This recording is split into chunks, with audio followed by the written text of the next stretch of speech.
Ba-da-ba-ba-ba. I'm going to go ahead and open up what we're going to be looking at today. It's going to be something a little bit fun, a little bit different. We're going to be reacting to some lefty content because this is something I've wanted to just watch all day. And I set up a stream before I realized it even existed. So just gonna open it up and watch it.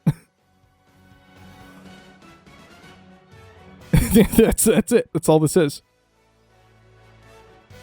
And we can listen to some funny video game music as he's playing it because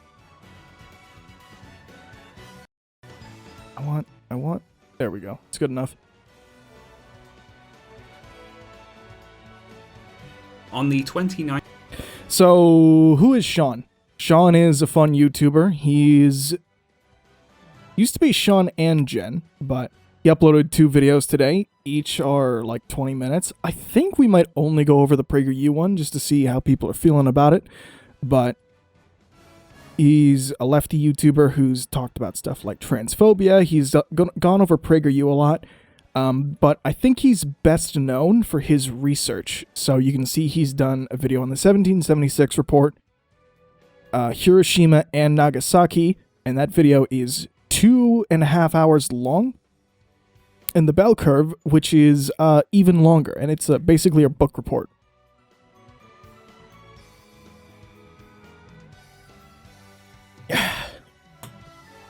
These videos may or may not be too smart for my channel, but who cares? 29th of July, the PragerU Twitter account posted this tweet, which says, "Police brutality activist failed." Actually, you know what? I am going to turn off the music as we get into it. Okay. React Lord time. Let's get into it. Hello everyone. On the 29th of July, the PragerU Twitter account posted this tweet, which says, "Police brutality activist fails use of force training." And now I want to see this tweet.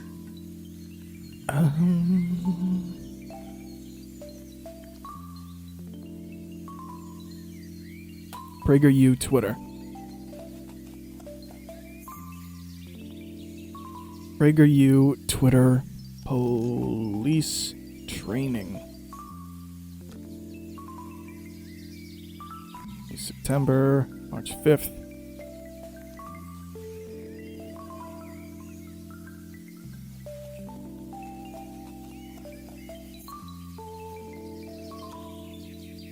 Oh my god, they tweet fucking constantly. I'm never gonna find... Okay, I'm never gonna find this tweet. Never mind. I wanted to find it for context. Description, maybe? Thoughts line. Oh god, he's talking about thoughts line. And it quotes said activist as saying, "I didn't understand how important compliance was." And if we click through, we see a video of a supposed civil rights activist participating in some sort of staged use of force training intended to prove that the police just have to kill people. They can't help it. Never mind all those other countries with different police tactics where the police don't kill a fraction of the people as in the United States.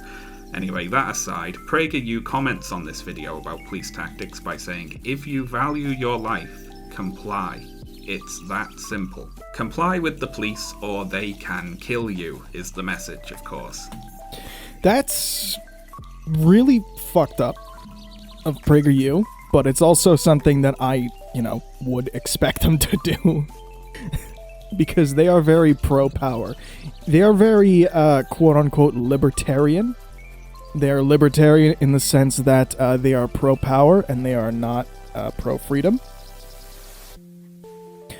They absolutely love oil billionaires and fracking companies and all that bullshit.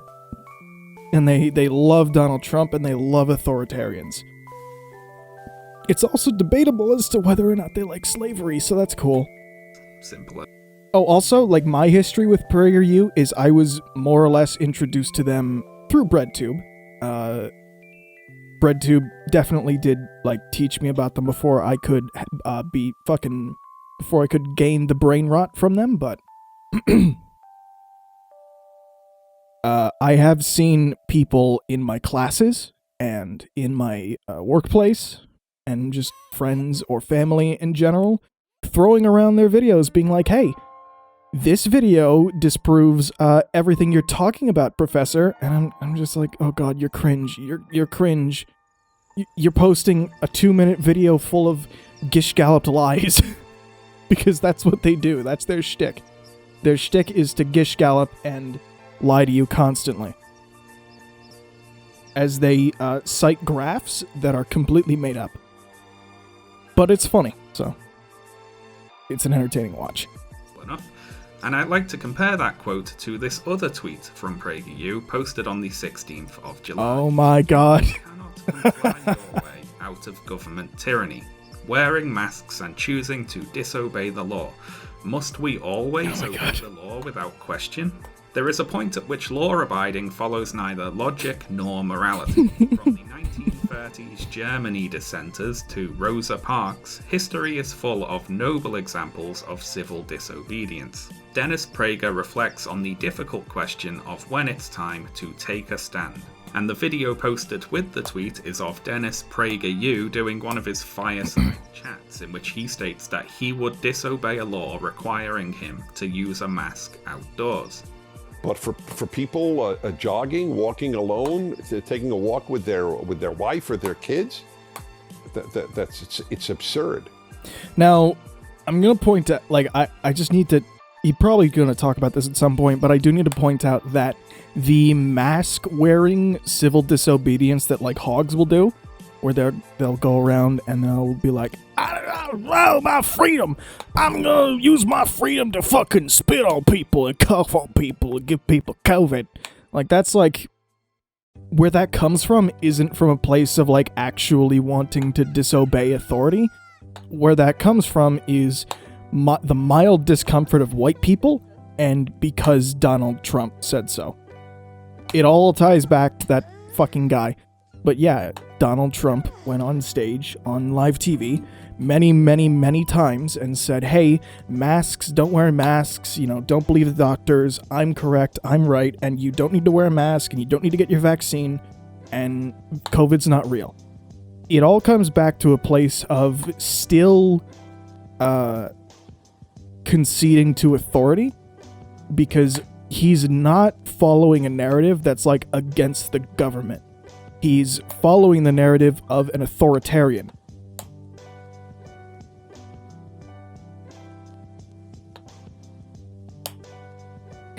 So, it's not necessarily inconsistent.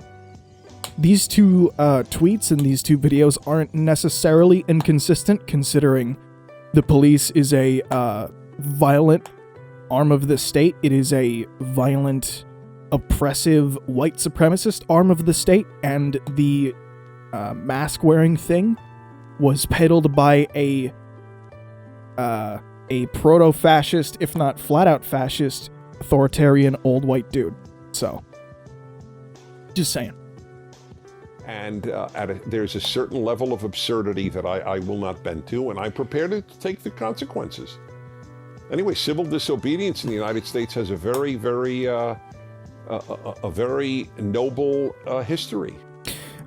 I can't, I'm sorry, I'm gonna keep pausing through this entire video. Pause, Andy, but I just fucking love the irony.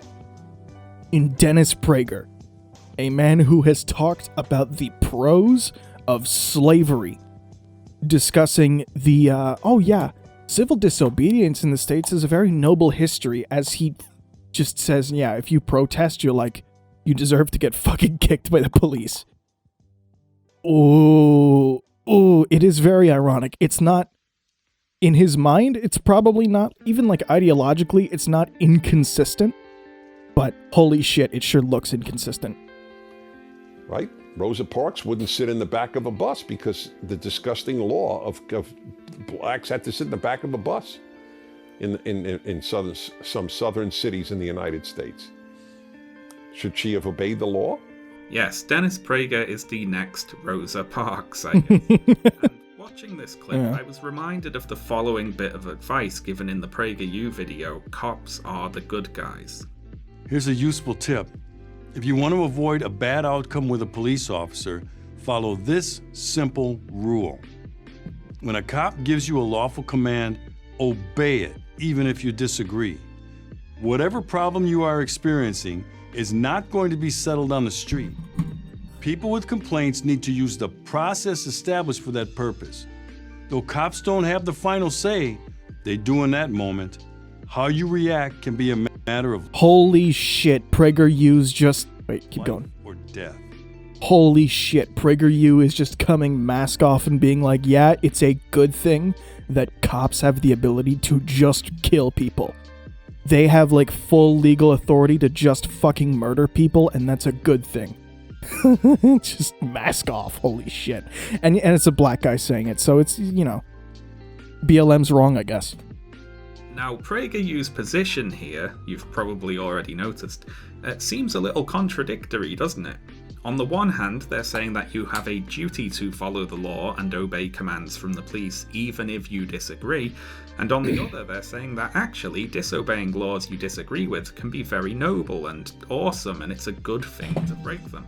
Now, this seeming hypocrisy should prompt a question. If a police officer came up to Dennis Prager outside and ordered him to put on a mask, would he do it? I mean, he says that he would. No fucking way, brother. I ain't putting on no goddamn mask. If a cop's gonna come up to me and tell me to put on a fucking mask, I'm gonna pull out my fucking gun and use my civil disobedience till the day I die. Wouldn't do it because he disagrees with the policy. He thinks it's absurd. But his website and YouTube channel are plastered in messages saying that you should always obey the police even if you disagree with their commands. So how do we explain this discrepancy? Now, we could just say that Dennis Prager is a hypocrite who thinks that law...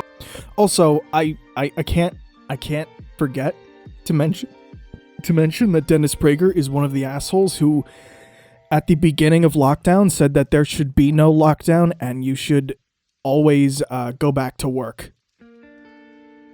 Obey it, yeah. When a cop gives you a lawful command, obey it, even if you disagree. But Dennis Prager was one of the assholes who said, like, yeah, no, we shouldn't like give people money to stay home in the middle of a pandemic. We should force people to go work their McDonald's jobs and spit on each other and fucking get COVID and die. Because capitalism. Laws are for other people, but he should get to do whatever he likes, right? Which, to be fair, is probably at least partially true. But we'd be missing something there, I think. Because this isn't just an individual level Dennis Prager problem. There's a deeper point to be made here about how conservatives across the board view the concept of the law. And to explore this a little more... It should exclusively benefit white people. That's typically how conservatives think of it, not gonna lie. I want to take a look at a couple of points from a few different PragerU videos now, and we'll stick with cops are the good guys for a minute. So just before the narrator starts talking about how you should always obey the police even if you disagree, he says the following. It is this lack of respect for authority, fostered over decades by the progressive left and its fear the police narrative, that has led to the needless deaths of so many young black men. When Officer Darren Wilson told Michael Brown to get out of the middle of the street in Ferguson, Missouri, did Brown comply? No. And this is fucking gross because it's probably gonna cover it. I don't even know. What if I tell a civilian to lick my shoe when you're a cop? Obey it. Fucking do it. It's not even about obedience. That's not even what these issues are really about. In my opinion, talking about like civil obedience or civil disobedience, like towards the police, is not the point, because police go up to people and fucking brutalize them. They go up to people and shoot them and like murder them. In most of the videos of black men and black women being brutalized in the States, they are constantly fucking compliant. They're like, yes, I'll do what you tell me, but I'd like to know what's going on. They're like obviously scared they're going to die, and then they do die. And then it's like dickheads like PragerU or Dennis Prager come on and go like, well, you know, they should have complied better if they didn't want to die. Which, that's not the fucking point. You don't need to comply with cops to, like, have the right to live.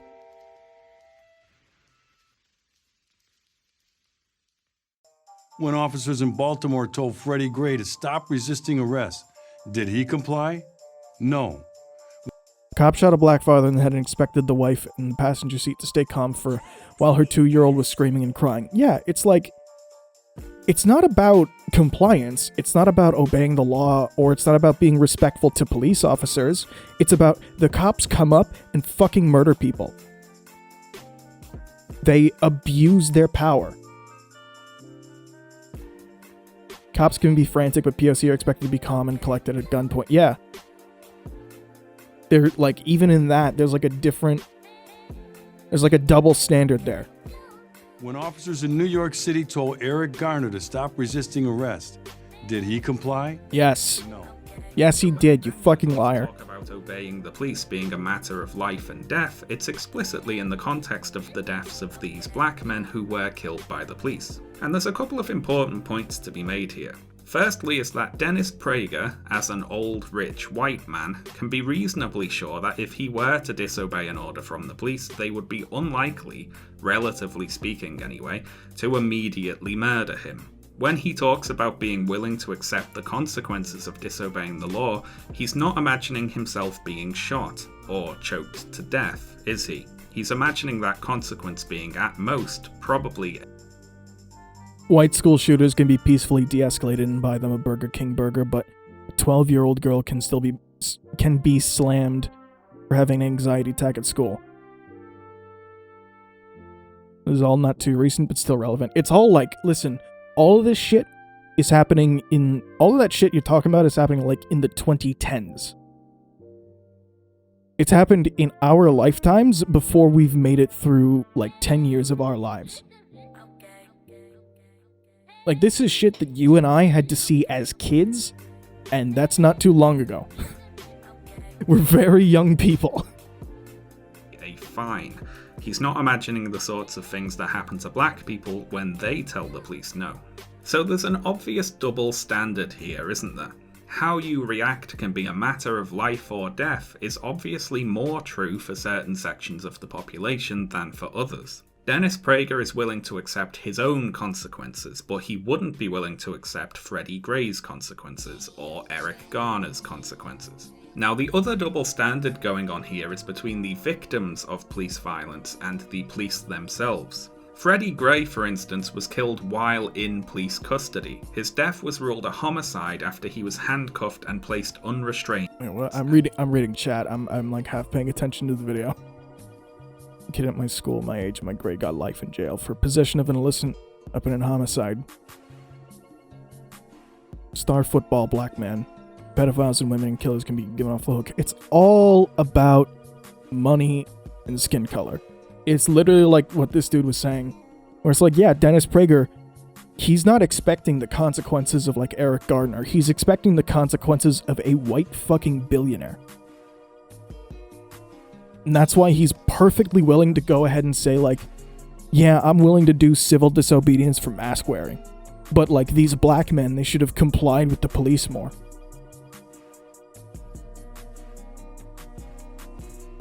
And the police themselves. Freddie Gray, for instance, was killed while in police custody. His death was ruled a homicide after he was handcuffed and placed unrestrained in the back of a police van, which was then driven around, during which time Gray received fatal injuries. Gray not being secured with a seatbelt while in the van was against the police department's policies. The cops who were arresting him.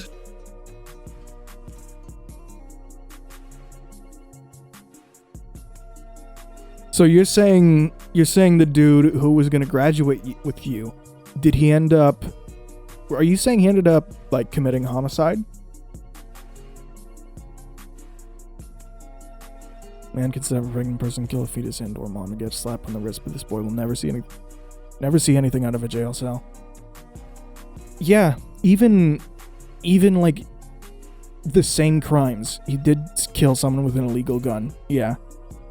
Even like the same crimes will disproportionately affect black people and minorities worse. Like, it'll be worse on black people for sure. Yeah, there are school shooters that straight up just get off the hook. Like the ones that don't kill themselves end up going through rehabilitation.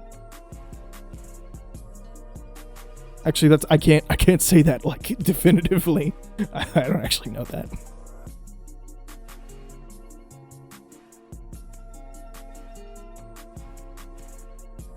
Yeah, even shit like that with your with that dude from your school. I don't imagine he killed a person just out of like fucking mental illness. It's shit like poverty that gets people into making big time mistakes, and you know.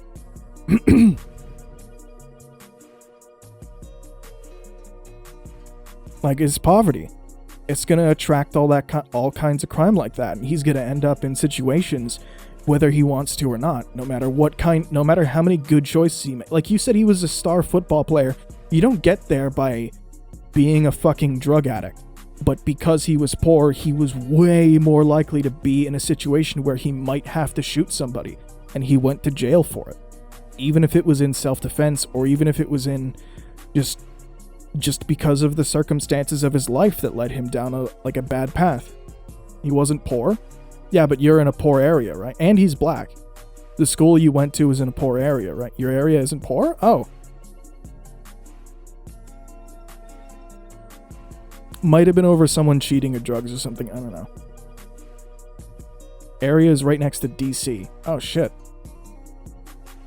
I don't fucking know where you were. Oh shit, I'm doxing you. I'm gonna cut this out. During which time Gray received fatal injuries. Gray not being secured with a seatbelt while in the van was against the police department's policies. The cops who were arresting Gray didn't follow their own rules, and as a result of that, they caused his death. Similarly, Eric Garner was killed after being subjected to a chokehold, something which is prohibited by NYPD regulations. The police officer who put Garner in the chokehold was later fired for it, with an investigating judge writing that his use of a chokehold fell so far short of objective reasonableness that this tribunal found it to be reckless, a gross deviation from the standard of conduct established for a New York City police officer. And they also accuse him of being untruthful and disingenuous in his interviews with investigators. But cops are the good guys, remember. What we learn about PragerU's point of view here is that police should not be expected to have to act according to their own rules, so long as they're serving their function within the conservative system. And the function the police is... Yep, exactly. It's just the police should be allowed to do whatever they want as long as that perpetuates white supremacy.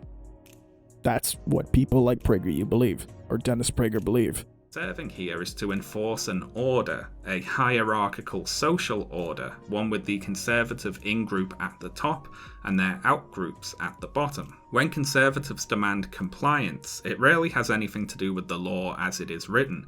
Much more often what they're demanding is compliance with this social hierarchy. And I'd like to show you a very... And that's why he's a fascist.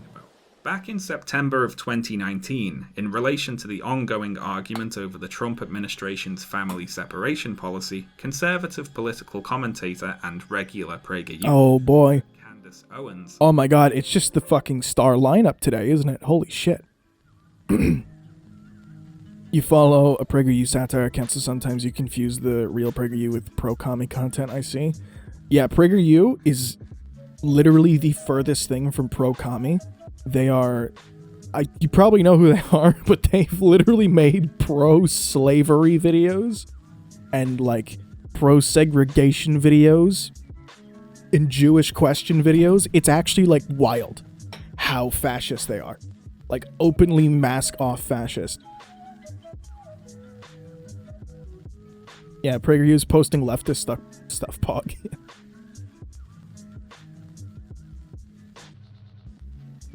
Posted the following tweet. A step-by-step guide to not having the government separate you from your family. Step 1. Don't break the law. Wrong! That is not the only factor that ever exists in the government separating you from your family. For example, being born in the States, if your parents are illegal immigrants. Your parents might get deported, and you might have to stay in the States. In camps. Concentration camps. As defined by the UN.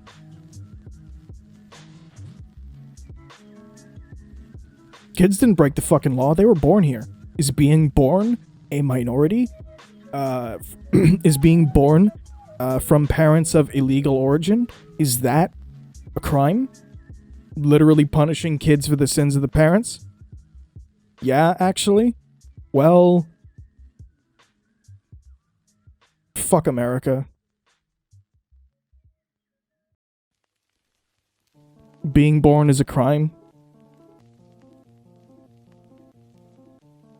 That's it. There's no more steps. Now, absent here is what Candace Owens Just be white, man. thinks about the policy in question. Is it a just policy? Is the punishment for breaking it proportional? Is it fair to separate families who are just seeking asylum and put them through this horrible experience? I mean, no, right? It's awful.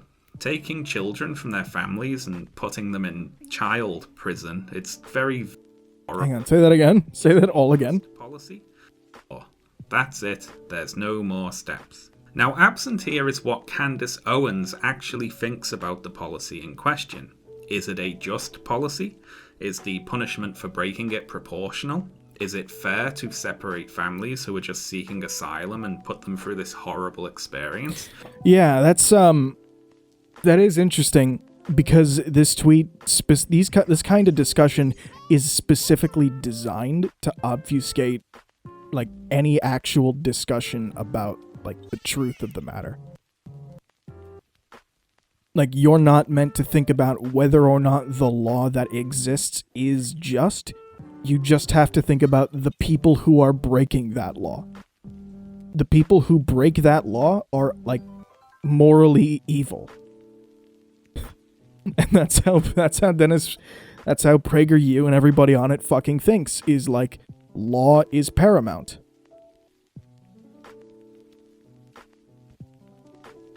I mean, no, right? It's awful. Taking children from their families and putting them in... And criminals are just objectively evil. And we should, treat them as second-class citizens and, like, treat them as literal slaves in prison because we still use slave labor if you're a prisoner. Or at least America does. Actually, Canada does as well. I've seen it happen in Canada. It's fucked up. Child prison. It's very villainous behavior. It's difficult to defend. So what Owens does instead is shift the responsibility for this horrible thing to the victims of the horrible thing by hiding behind the law. They're only being punished because they broke the law, she claims. Whether the law is just or unjust doesn't matter here. The law is the law. Do not break the law.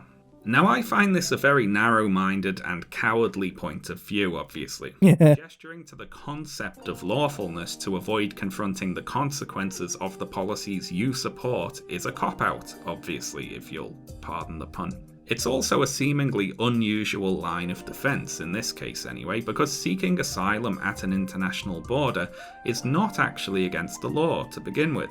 So invoking the law here is a little strange. In many cases, no laws have been broken. Anyway, I want to compare this tweet to another tweet from Candace Owens now. Yeah, that's interesting, isn't it? Don't break the law. Seeking asylum is breaking the law, I guess, according to Candace Owens. I gotta be honest, when it comes to the immigration system in the States and when it comes to how people end up in ICE detention centers, it's a little bit blurry. I just don't know, right? My best recollection of how it works is people who want to seek asylum have to cross the border and go to cities where they can claim asylum. But cops can also just catch people and throw them in camps. One from December of 2020 concerning coronavirus lockdown orders. For years, I have used my platform to #BackTheBlue when the media and left-wing politicians baselessly attack LEOs, that's law enforcement officers. Now it's time to discover if the blue backs us. I stand with every business owner who is opening their doors in defiance of tyrannical Democrat lockdowns. So this tweet was posted in relation to a news story about a restaurant owner in Michigan who was keeping his restaurant open for indoor dining despite lockdown orders saying not to do that on account of the coronavirus pandemic. And as a result of that, he was fined by the government. So we have to ask why Candace Owens responded so differently in this case. These orders were lawful orders issued by democratically elected leaders. If Candace Owens was being consistent in her beliefs, she would say, if you're a restaurant owner who doesn't want to be fined, just don't break the law, right? But she doesn't do that here. She does just the opposite, in fact, and expresses support for business owners defying the lockdown. She also cites her own support of the police in her call for them to stand with the business owners by not enforcing the law. And remember, every single example that, like, even Sean has given here, because these are the ones that you can find, but every single example of, like, PragerU, or Ben Shabino, or Candace Owens, or Steven Crowder, going around saying how much they love the police, every time they talk about it, it's always in the context of white supremacy. It's always in the context of, we support the police so long as they support white people. Booby shapoopy. The actual written law is obviously a distant second here to enforcing the hierarchy, a hierarchy in which business owners rank highly and thus should be protected by the police even as they... Yeah, that's a much better way to put it. It's not just about white supremacy, it's specifically about hierarchy. Booby is fucking Jewish, what crack is he on? Oh my god. I have to show this now. Oh my god. Ben Shapiro, Jewish question. Because he's Ben Shapiro's hateful attack, Canadian Jewish news. Wait, Ben Shapiro, PragerU, Jews. Where is it? Why? Oh my god, this video is fucking incredible. Is reality check. In 2008, American Jews Why is his voice lowered? Oh my god. voted overwhelmingly for Barack Obama. Even though Obama had spent large segments of his prior life hobnobbing with vicious anti-Semites like Jeremiah Wright and Rashid Khalidi, even though he had staffed his campaign with anti-Semites... I'm not going to respond to any of this. I just want to point out one specific thing, and I want to stay laser focused on it. He's going to say a bunch of bullshit that I wildly disagree with.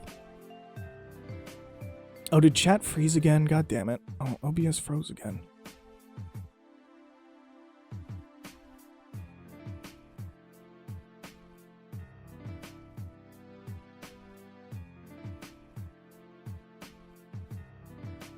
Hey, pop out chat. There we go. Still can't see fucking Patrick's messages. God damn it.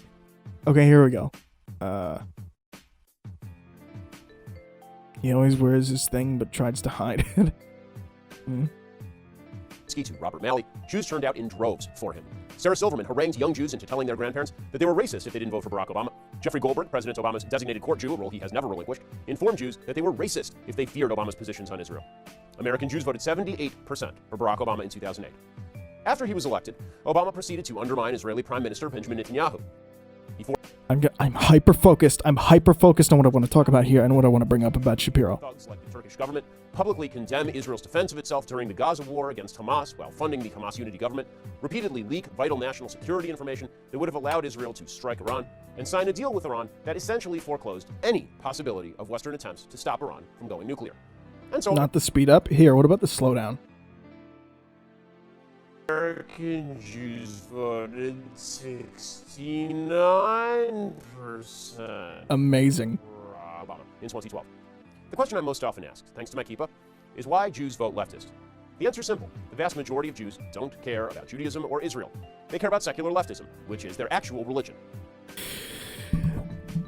This is like several layers of the Jewish question, cultural Marxism, fucking Jewish conspiracy theories. And the polls show this. American Jews are the least religious group in America. Only 41% say that their religion is important to them in their daily life, according to a December 2012 Gallup poll.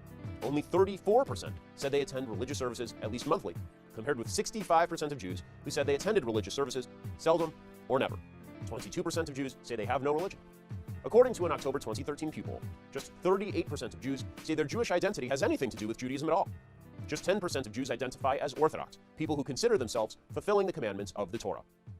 As for Israel, just 30% of Jews say they are very attached to Israel. Only 43% of Jews have ever been to Israel. And here's an amazing statistic. Just 40% of Jews believe that God gave Israel to the Jewish people. 27% say God didn't. Okay, what? Fucking stop citing statistics, God damn it. Of a Jewish community, diverse, and Jews, in other words, are not religious. Only 28% said it was about being part of a Jewish community. Jews, in other words, are not religious. They are secular leftists who don't want to be labeled white people because they like being diverse and being able to enjoy the in-jokes at Woody Allen films. So, why is it a surprise that most Jews vote leftist? Most Jews aren't Jewish in any real sense, beyond ethnic identification. The problem isn't Jews. I don't have a problem with Jews, you see. I just have a problem with ethnic Jews. So, when people call Ben Shapiro an anti-Semite and a Nazi, even though he's Jewish, this is why. Because, you know, he is Jewish and he sure follows the religion, but if the Nazis were to go around killing people based on their ethnic Judaism, he wouldn't mind. He would say, yeah, that's good. We're now like stopping the evils of the progressive left. The progressive left Jewish conspiracy theory. And it's not being run by my kind of Jew. I am the good Jew. It's being run by the bad Jews. But asylum seekers rank lowly.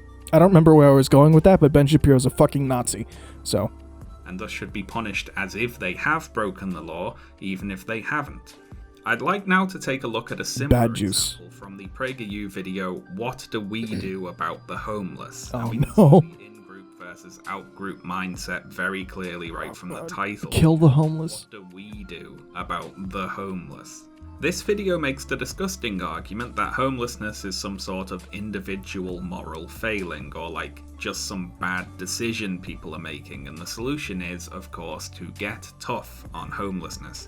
And they judge success not by housing homeless people or improving their lives somehow, but by making them go away, basically. Yeah. Now, there's a good video by the YouTube channel Fort Slime, which goes into this video in more detail than I'm going to, and I'll link that below in the video description. I wouldn't. I don't know much about Thought Slime at all. I've had a bad impression, I've had a bad first impression of him. I don't think he's very entertaining or very, good to watch. Sean is pretty dry as well, but he can be pretty funny and very, very, very informative. But Thought Slime is a little, tries too hard. I wonder if he links to Cody's video. No. The one video I think you should definitely watch about the homelessness, the way the U.S. treats homelessness, is the Cody Johnston video. The anti-homeless brigade of soulless fuckery. The Some More News video. I talked about that last time. I talked about that when I did my coverage of Toronto's homelessness police brutality thing that happened. I do words good. But, yeah.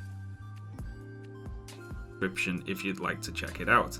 What I want to focus on in my video is the following clip. When are we going to talk about the fact that many PSC and other minorities are also very racist? Yeah, racism isn't like a problem necessarily of hatred. It's a problem of a lack of education and ignorance.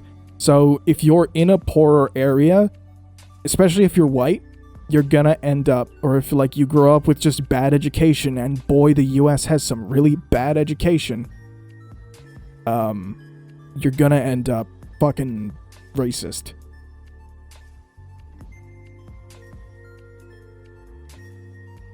Like, it literally is a problem just of ignorance and, like, not understanding the issues.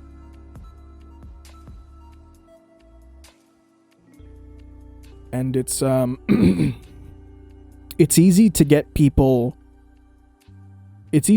stupid people afraid and angry.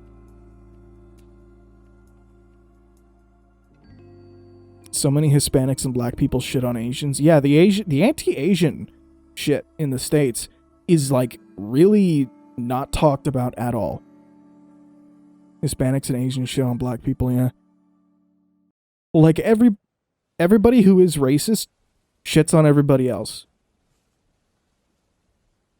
Like, Candace Owens, a black woman, probably isn't going to be very kind to Asians or Hispanic people, especially since she's not very kind to black people. And, like, if black people are being shitty to white people for, you know, less justified reasons, they're also probably going to be shitty to other races.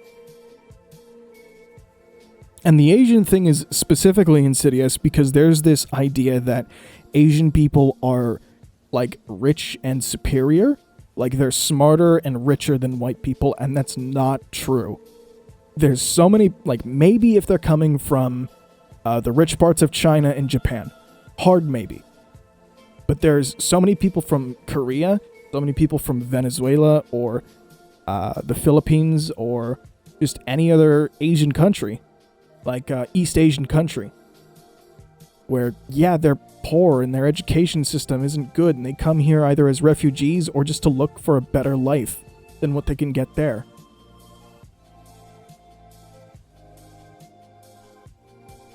But also, let's not forget that even like the Japanese are very racist. Japanese people, and I actually don't know about Chinese people, but Japanese people, if you just, like, have a cursory search through representations of other ethnicities in something like anime, if you're to see, like, how people from Japan consider Americans or black people or Hispanic people, it's not good. It's not good.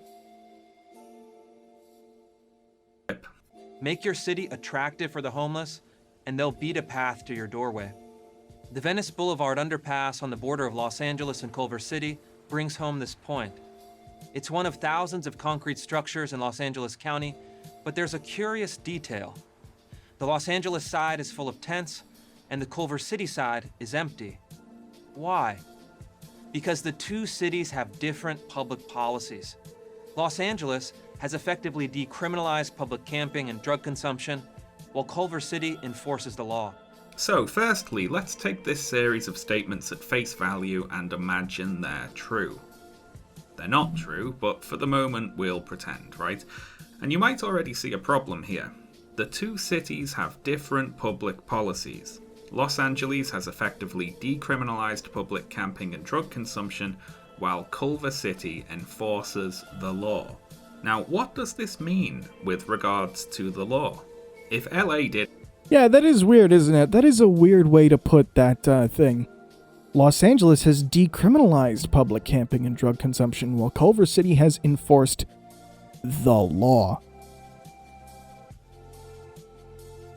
Los Angeles is enforcing the law in this case. The law is that homeless people, you know, get to live. They get to survive, basically. And Culver City also enforces its own version of the law. It's a weird disconnect because laws are things that we have to create. It's not like laws are just magically... They're not God-given, you know? They're not like a rule of the world. They're not... Like, laws in terms of politics and society are not like the law of the laws of thermodynamics, you know? It's a very, very different thing. So when PragerU says Culver City enforces the law, what they're actually talking about here is enforcing morality. They're enforcing what PragerU considers to be moral, not the law.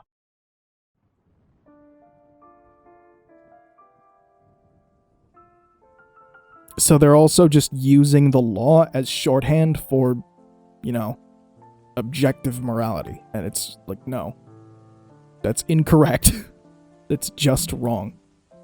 It actually decriminalized public camping and drug consumption, then they wouldn't be failing to enforce the law by not treating people as criminals for doing those things. Because they wouldn't be criminal acts, would they? This PragerU video appears to take the position that camping under an underpass is by default illegal, according to some sort of objective, universal truth that supersedes what the actual written laws are. And this all gets weirder when we look into the source for their claim about the Venice Boulevard underpass, and that's an LA Times article from June 2019 titled "Neighboring Cities Are Pushing Homeless into LA, Councilman Alleged." The US Ninth Circuit Court of Appeals ruled last year that homeless individuals may not be held criminally responsible for sleeping on government property when no alternative shelter is available. City Council member Mike Bone... Yeah. This one entirely slipped over my head, but this is like exceedingly fucking obvious. It's like, yeah, oh, this one city that has a bridge connecting right into another city. It's the same piece of concrete, they said. And on one side, we see a city that has decriminalized being homeless, and on the other, we see a city that has criminalized being homeless. In the city where it's not a crime to be homeless, you see more homeless people than the other one. When Culver City codified that into law, where do you think all the homeless people went? They just fucking went to Los Angeles. It didn't, solve their life's problems. Oh, boy. Whose council district touches Santa Monica, Culver City, and El Segundo, said he believes many cities in the region are not complying with that decision. Instead of allowing people to sleep on their sidewalks, they're encouraging people or compelling people to move to the city of Los Angeles to do that, he said. Such a disparity can be seen on Venice Boulevard at the 405 freeway, Bonin said, with homeless people on the LA side of the street but not on the Culver City side. People are understandably asking why the hell that is, Bonin said, and it's because the city of Los Angeles is obeying the court dictates and the city across the street isn't. Now this is interesting, isn't it? PragerU's source here contains the exact opposite claim that they make in their video. They say that LA is not enforcing the law, while Culver City is, but their source for that information, an LA City Council member quoted in the LA Times, claims that the disparity in homeless populations between those two places was because LA was complying with the law and Culver City wasn't. The article even quotes someone living under the underpass who say police in Culver City regularly instruct homeless people to move their belongings to the LA side of the street at the 405 freeway overpass. So first... Oh shit, I didn't even notice. Thank you, Foregathers, for the follow. Even if they were right here, Culver City wouldn't have solved homelessness just by forcing all the homeless people to go somewhere else. And if LA does, air quotes, enforce the law in a similar way and also start forcing all the homeless people to go elsewhere, that wouldn't solve anything either. And coincidentally, LA did actually recently take measures to criminalize homelessness. Sorry, I need to check this. I can't hear it. Why can't I hear it?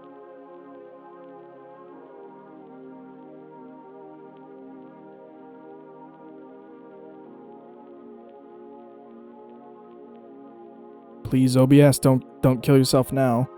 Okay, now I can hear it. Alright, I fixed it. Thank you. Solve homelessness by providing affordable housing, stable jobs, and rehabilitation? Exactly. Addiction help? Exactly.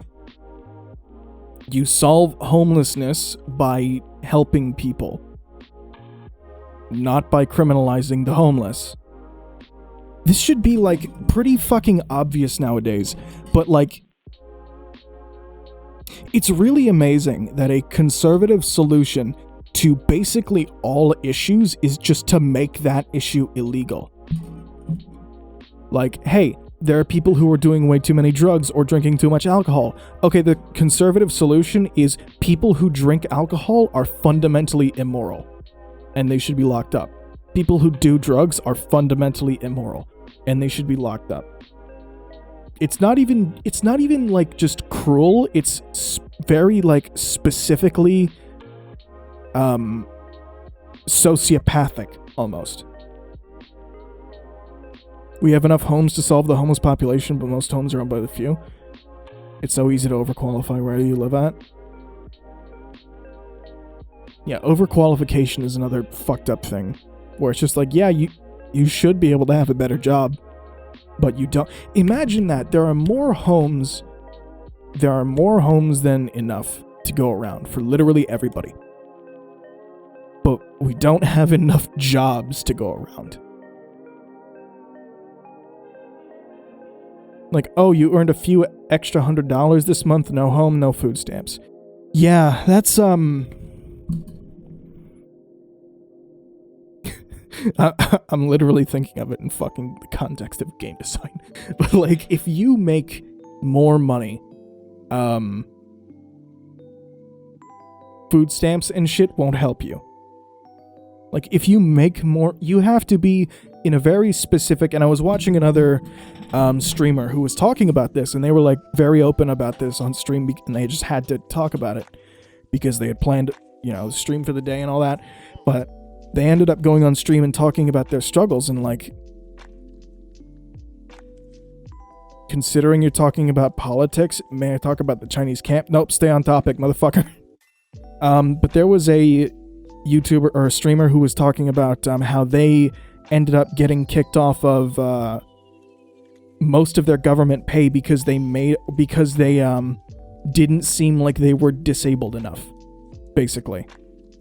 The topics in the title, we're reacting to Sean's latest video, Sean and Jen, which is PragerU and the law. And we're just talking about the homeless right now, because that's what came up. If she has a job and thus loses stamps, or sorry, they. It's not even a she, it's they.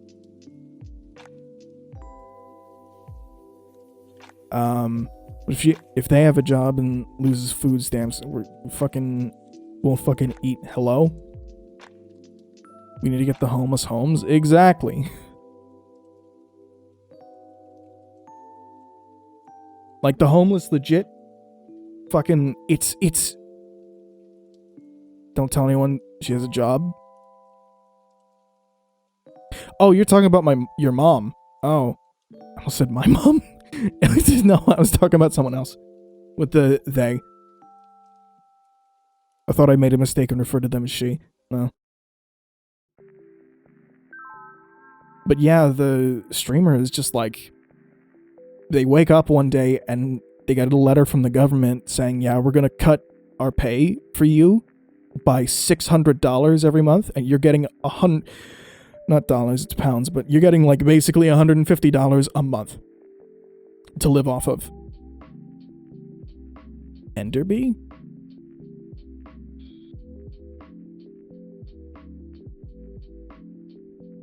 Your language straight and not straight in order. Say bad words.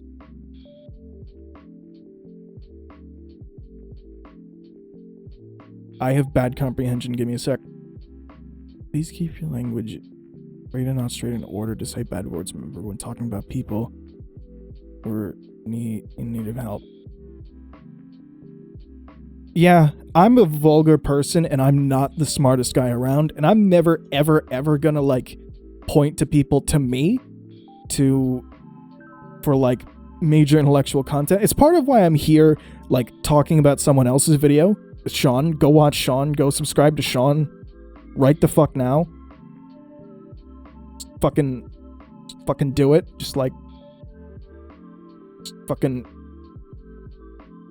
Sean.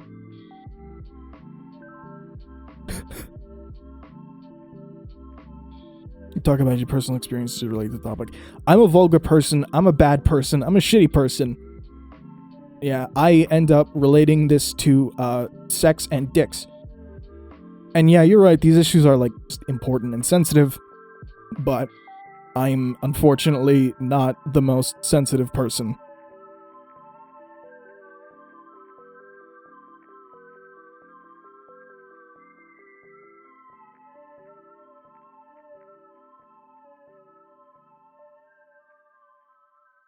And yeah, I am in fact going to, like, I'm not gonna ever, you won't ever see me demonizing, like, victims or anything. No, Patrick, you are horny, in fact. That's correct. Anyways, I veered wildly off topic from the video. Let's keep reacting. Homelessness, which, coupled with the suspension on evictions due to the coronavirus being allowed to expire, seems particularly cruel. Of course, getting tough on homelessness is not actually about addressing homelessness, it's about enforcing the same hierarchy that we talked about earlier. Homeless people, like asylum seekers, are low down in the conservative hierarchy and thus just are illegal, intrinsically, all the time. That's another interesting thing. When we talk about white supremacy and fascism, when it comes to hierarchy, that's a big part of what fascism even is. Hierarchy is a major component in that. And white fascism specifically is meant to keep white people on top. But you start to see, as time goes on, standards of what it means to be white gets stricter and stricter. Back in, like, the days of the Germans and the Nazis, and, you know, Jim Crow and segregation in the States and all that, even, like, way before, like, the 1920s and the 1910s, dudes like the Irish and Italians, they wouldn't have been considered white. There are white Jews, but they're not considered white people. Patrick, you look white, but you're not considered white. There are white homeless people, but in terms of the social hierarchy, they're not considered white. Patrick, you have white skin. You look white enough for people to fucking... You look white enough for people to do hate crimes against you because you're white. But you're also Hispanic. You're not pure-blooded white.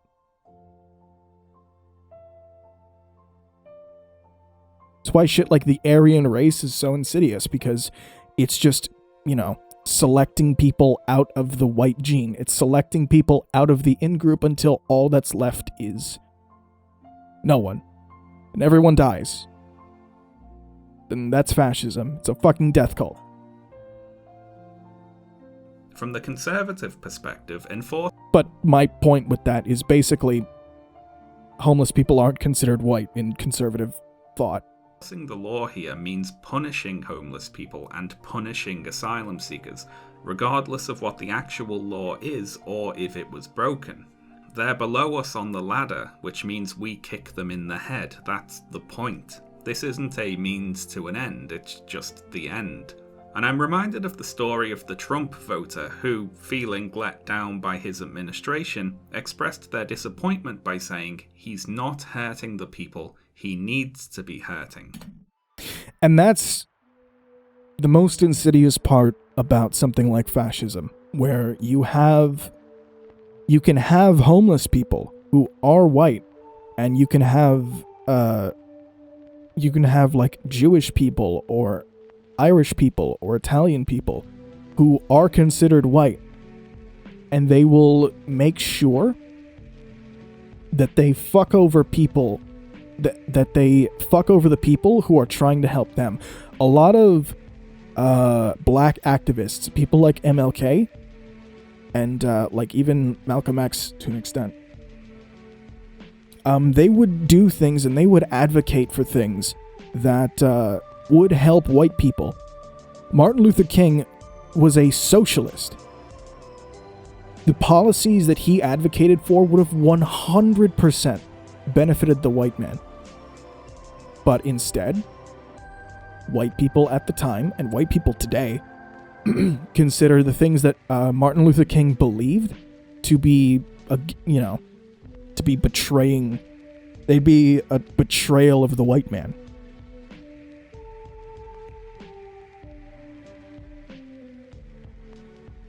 It's not about like fascist rhetoric. Fascist rhetoric is specifically designed to distract people from the real problems in the world. It's not just designed to get people riled up and like kill everybody.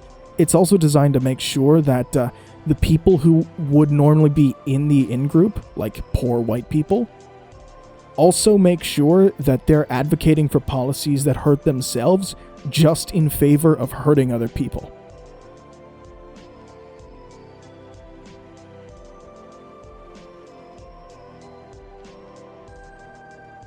Revealing that they supported Trump specifically because they wanted him to hurt people. They just didn't think the one being hurt would be them. I'd like to move on now and talk about how this conservative view of the law interacts with the partisan political divide. But one thing I'd like to make clear first here is that when I've been saying conservative today, I do not mean Republican, as in the Republican Party in the United States. Now, there's a lot of overlap there, of course, but the Republicans by no means have a monopoly on this sort of hierarchical in-group, out-group thinking. PragerU and their Republican commentators obviously... Patrick, did you just get a fucking...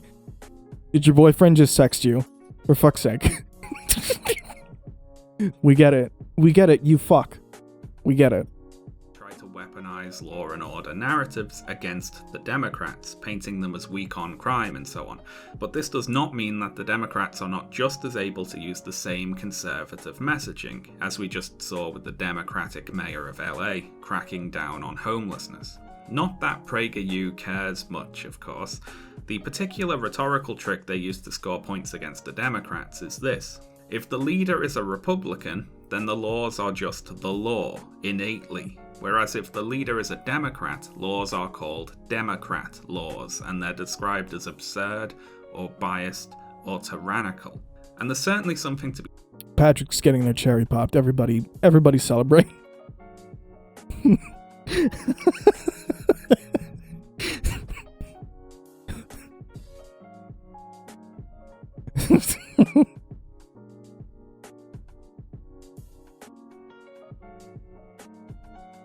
Patrick, you can ruin the topic of chat literally when the fuck ever. It's funny as hell. It's very entertaining. I know you. Listen, we're all proud of you, okay? We're all proud that you're gonna get your cherry popped. But I'm gonna keep reacting. To be said here about how PragerU swapped from saying follow the law without question under a Republican president to not following the law makes you like Rosa Parks, actually, right around the time a Democrat came into office. I'd like now to take a look at another PragerU video titled Is Voter Fraud Real?, which opens with the following statement. Oh god, they made that video? Oh fuck. On the influence of foreign powers on American elections, a much more serious attack has been taking place right under our noses. Good old-fashioned homegrown voter fraud. Let's look at 3 of the worst offenses. And then... So, I am going to preempt this and just say that no, PragerU is 100% wrong about literally whatever they're going to say. They're going to say, oh, let's look at the examples of, like, dead people who voted, or, like, literally the scraps of examples that we can scrounge up. But this is easily... The 2020 election is easily the most secure election in over 2 decades. It had to be. It had to be because the entire electorate knew what was at stake. Everybody knew what was at stake there.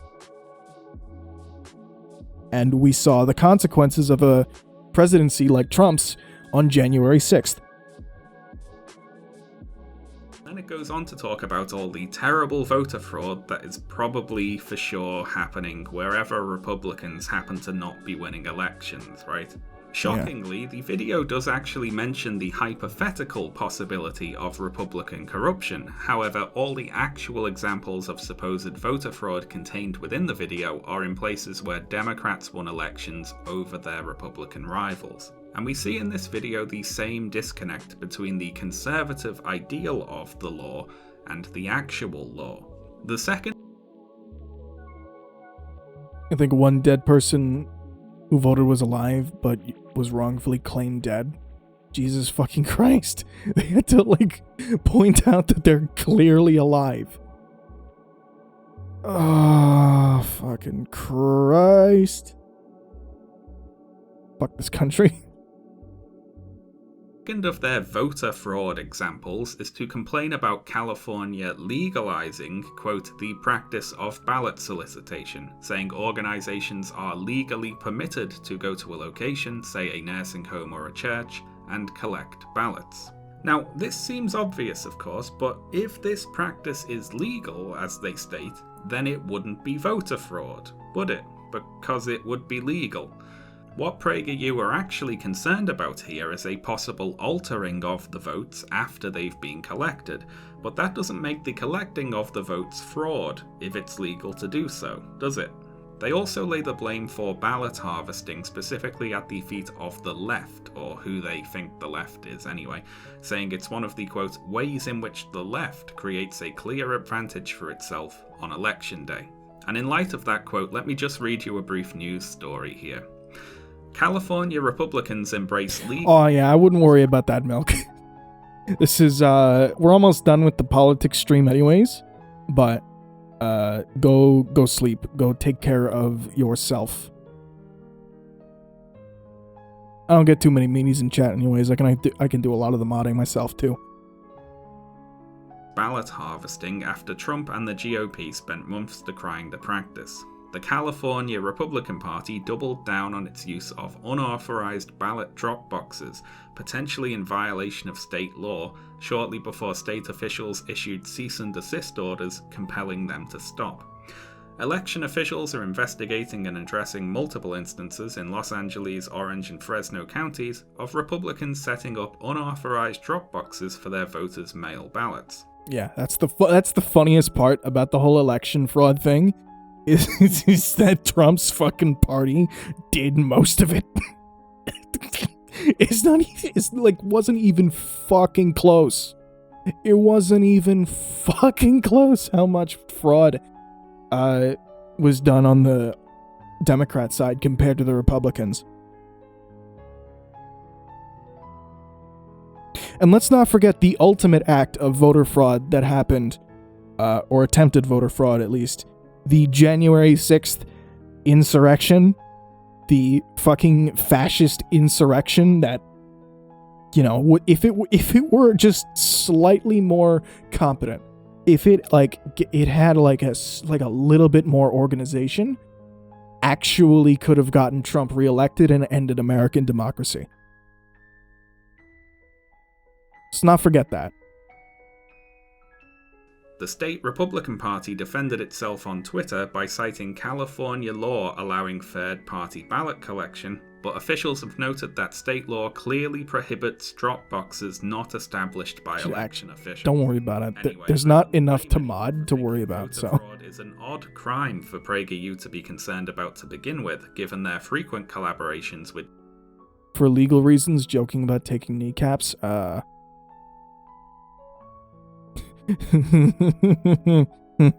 yeah. For legal reasons, I'm only gonna eat your knees in Minecraft.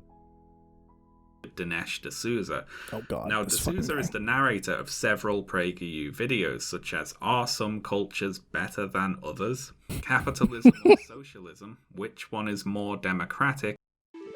And Is Fascism Right or Left? Oh boy. He's a historian.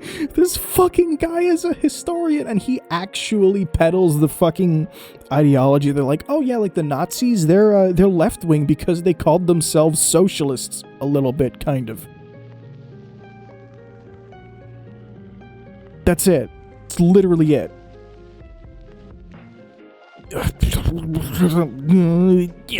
I hate this guy. I fucking hate this guy. Knows. In addition to being the narrator of these PragerU videos, Dinesh D'Souza is also a convicted felon who pled guilty to committing election fraud by way of making.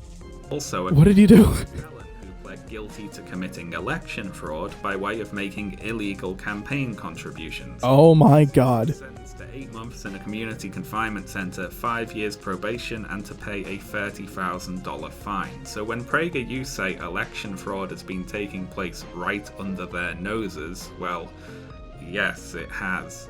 Now, I'd like to end today with a quote. Conservatism consists of exactly one proposition, to wit, there must be in-groups whom the law protects but does not bind, alongside out-groups whom the law binds but does not protect. This quote is often attributed to American political scientist Francis M. Wilhoit, but upon investigation it appears it was actually posted in the comments of an internet blog several years after Francis M. Wilhoit died by a different fellow by the name of Frank Wilhoit. And that's one way to secure yourself a memorable quote, isn't it? Just have a very similar name to a famous political scientist. Anyway, internet blog, comment or no, I like the quote, so there you go. Thanks a lot for watching today, folks, and thank you especially. What does the crown mean next to Honey's name? That's Prime. They have Amazon Prime. They have Twitch Prime. Which means they pay. They basically just pay for that. I mean, I think if you just have like Amazon TV, basically, you get that with it. So, dude, like, just cancel your fucking cable box and go with the Amazon version of Netflix, basically, and you get that. And you also get to like sub to a dude for free. Not that I would know anything about that. Thanks, Twitch. Thanks, Twitch, for not fucking... Thanks for the algorithm boost, Twitch. You fucks. Okay. That's the video.